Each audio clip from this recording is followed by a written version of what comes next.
Hello friends, welcome to மக்கள் சேவை channel. இன்றைக்கி நம்ம ஒரு முக்கியமான இன்ஃபர்மேஷன் பற்றி தான் பார்க்க போகிறோம்.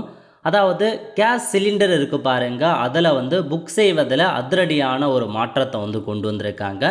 இதுக்கப்புறம் எல்லா நேரத்துலையுமே நம்மளால் சிலிண்டரை புக் பண்ண முடியாதுங்க. அதுக்குன்னு ஒரு டைம் பீரியடை இப்போதைக்கு நிர்ணயம் செஞ்சு வச்சுருக்காங்க. இதை பற்றின மொத்த இன்ஃபர்மேஷன் தான் இந்த வீடியோ பார்க்க போகிறோம். இந்த வீடியோ ஸ்கிப் பண்ணாமல் ஃபுல்லாக பாருங்கள். அது மட்டும் அல்ல, இந்த வீடியோ நிறைய பேருக்கு ஷேர் பண்ணுங்கள். ஓகே, அதாவது நீங்கள் சமையல் எரிவாயு பயன்படுத்துகிறீங்க அப்படின்னா உங்களுக்கு ஒரு அப்டேட்டுங்க. அதாவது உலகளாகிய சூழ்நிலையை கருத்தில் கொண்டு வீட்டு எரிவாயு சிலிண்டர் முன்பதிவு விதிகளில் மாற்றம் செஞ்சு வச்சுருக்காங்க. இதுக்கு முன்னாடி 15 நாட்கள் இருந்த இடைவெளி தற்போது 21 நாட்களாக உயர்த்தப்பட்டுள்ளது. அதாவது ஒரு சிலிண்டர் டெலிவரி பெற்ற பின் அடுத்த டெலிவரிக்கு இடையில் 21 நாட்கள் இருக்க வேண்டும். இதற்கான மென்பொருள் ஏஜென்சிகளில் புதுப்பிக்கப்பட்டுள்ளது. இந்த 21 நாட்களுக்கு பிறகே முன்பதிவு செய்ய அனுமதிக்கும் நடைமுறை தற்போது பரிசனில் இருக்குது அப்படின்னு சொல்லியிருக்காங்க. இதுக்கு முன்னாடி வரைக்கும் நீங்கள் ஒரு சிலிண்டரை புக் பண்ணுறீங்க அப்படின்னா அதுக்கு அடுத்த 15 நாள் கழிச்சு தான் இன்னொரு சிலிண்டரை புக் பண்ண முடியும். பட் இப்போ 21 நாட்களாக உங்களுக்கு உயர்த்திருக்கும் அப்படின்னு சொல்லியிருக்காங்க.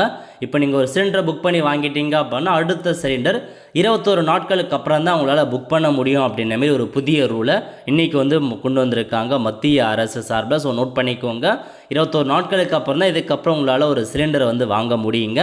அதேமாரி ரீசெண்டாக சிலிண்டர் விலையை பார்த்தா உயர்த்தி அமைச்சிருந்தாங்க. வீட்டு உபயோகத்துக்கான சிலிண்டர் விலை 60 ரூபாய் பார்த்தா உயர்த்தி அமைச்சு 928 ரூபாய்க்கு விற்பனை பண்ணுறாங்க. வணிக பயன்பாட்டுக்கான சிலிண்டர் இருக்குது பாருங்கள், அது 114 ரூபாய் உயர்ந்து 2043 ரூபாய்க்கு விற்பனை செய்கிறாங்க. ஸோ 2 டேஸுக்கு முன்னாடி இந்த ஒரு புதிய ரூல் அமலுக்கு வந்துச்சு.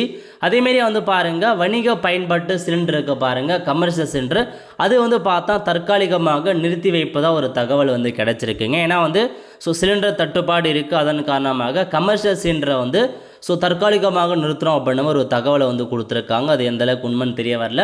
ஸோ இப்போதைக்கு இதுதான் உங்களுக்கான இன்ஃபர்மேஷன். ஸோ விலை உயர்வு அதேமாரி உங்களுக்கு புக் பண்ணுறதுக்கான டைமை நீட்டிச்சிருக்காங்க, இதெல்லாம் தெரிஞ்சுக்கோங்க. ஸோ மறக்காமல் இந்த வீடியோ நிறைய பேருக்கு தெரியப்படுத்துங்க. அடுத்த ஒரு நிலையோடு சந்திப்போம். நன்றி, வணக்கம்.